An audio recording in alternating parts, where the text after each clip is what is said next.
Hello and welcome to your July 1st daily briefing, your one-stop shop for all things stimulus. Today I'm covering the drafting of the next stimulus package and stimulus checks, and I talk about the recent closures in relation to the odds for more direct stimulus payments. And because it is July 1st today, I ate a donut because I did my 30 days of the carnivore diet, and to be honest, it wasn't as good as I expected it to be. And before I get into it, I haven't mentioned this before, but I also make blog posts as well as videos. So if you're interested in things like business or marketing or sales, check out the link in my description for my channel's blog, or you can just visit maxwellmaher.co.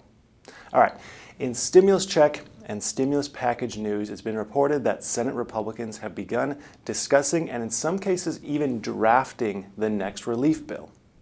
This comes as a huge piece of news because for over a month now we've been hearing there'll be no action on the next relief bill until mid to late July.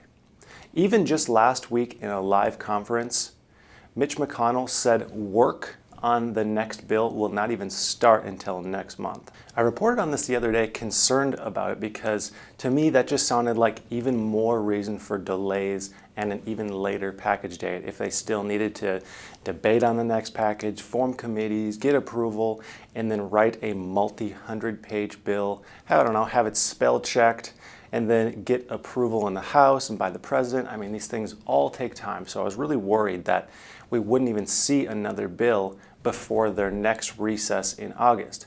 But thankfully, it looks like we're actually a bit ahead of schedule here and things are getting done. So I love being able to present this good news that there's action in the Senate. The bill is actually being worked on. One major point that's being debated is what will happen with the remaining 130 or so billion dollars in Paycheck Protection funding. The deadline for the Paycheck Protection program was yesterday, and there's still a lot of cash left over, as you can see. In a surprising move, the Paycheck Protection application deadline was extended to August 8th. The word yesterday was that Republicans would block the extension of the application to the 8th of August, but that didn't happen. Despite the application extension, Republicans still want to repurpose some or all of that 130 or so billion dollars for a second round of Paycheck Protection funding for the smallest and most in need businesses. Senator Marco Rubio said yesterday, and this is a quote from him, my preference is that we hold on to the $130 billion and using that to fund a second round of assistance to small businesses. Obviously, we'll have to have it more targeted at truly small businesses. In addition to that, I'm also developing a program to provide financing for businesses in underserved communities or opportunity zones and other zip codes that would fall in that category. So I personally believe that this is the way to move forward with the remaining funding. This funding has been available for over 2 months now, and as far as I can tell from everyone that I talked to, nearly everyone who wants a loan under this program has applied and either has been accepted or denied for whatever reason. So why not repurpose the remaining amount for businesses who are hit the hardest? Makes perfect sense to me. It seems like there's more and more talk and push in this direction, so I wouldn't be surprised if we see that happen, at least verbiage for that to happen within the next bill. All right, moving on to the next piece of news. The message we've been receiving for months now is we need to wait and see what the effects are of the CARES Act package and the recovery of the economy before any further decisions are made on the next relief bill. The plan has been to move forward on a bill after the July 4th recess, sometime between July 20th and August 7th. And that doesn't seem to be changing. McConnell said yesterday that he believes Republicans will focus on 3 areas. And here is a quote from him. What I can tell you without fear of contradiction is the focus will be kids, jobs, and health care. And what I can tell you without fear of contradiction is any bill that passes in the Senate will have liability protections in it. So on the liability protections, we know he's been talking about that the entire time, and That has been their red line, like they want that in whatever package. But otherwise, that statement doesn't really give much in way of what forms of help will actually be included within a bill. However, I'm glad that this picture is slowly becoming more and more clear, and we're getting more and more understanding of what is going on, really.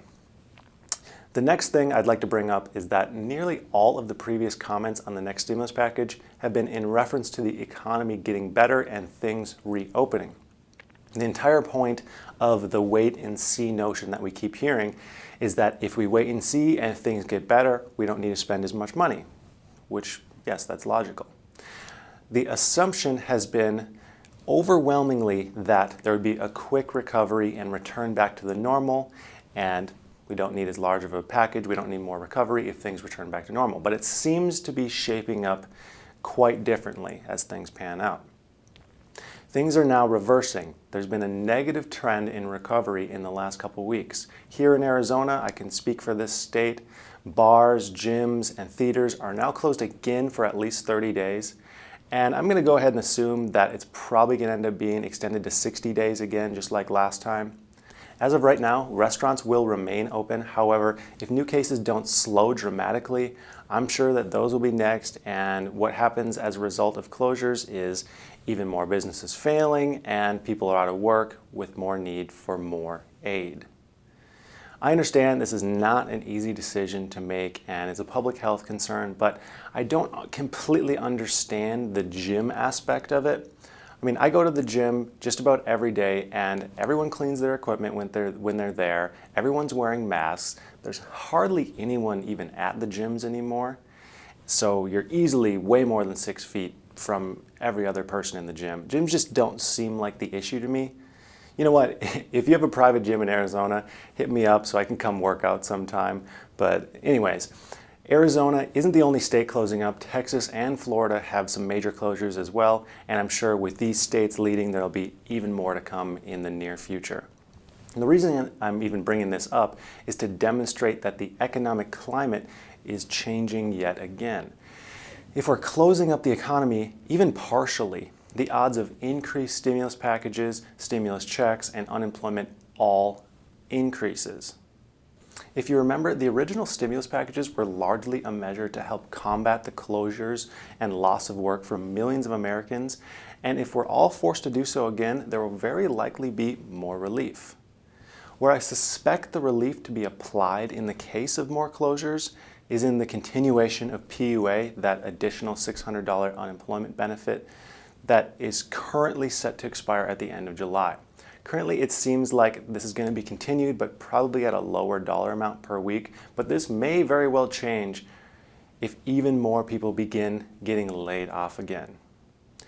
And this is all not to say that I hope things close again, because trust me, I do not. My business is finally, seems like in the last week, getting like a slight upswing in sales.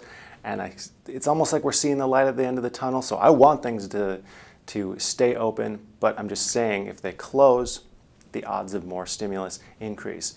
And I don't typically voice my stance on things. I try to be as unbiased as possible, but I believe that if a business chooses to operate, as long as they're not being negligent or putting people in harm's way, they should be able to operate during this crisis.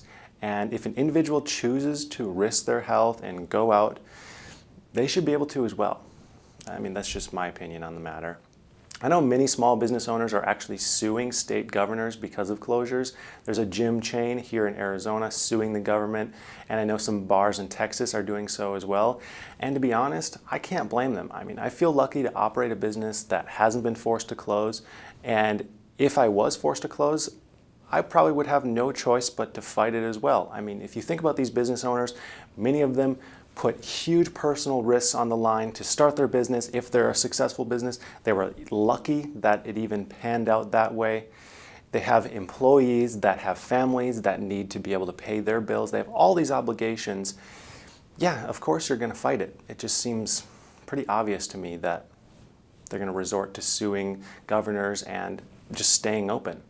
Really, all I want to see is for the people in need to get what they deserve, and for us all just to make it out of this without too much damage.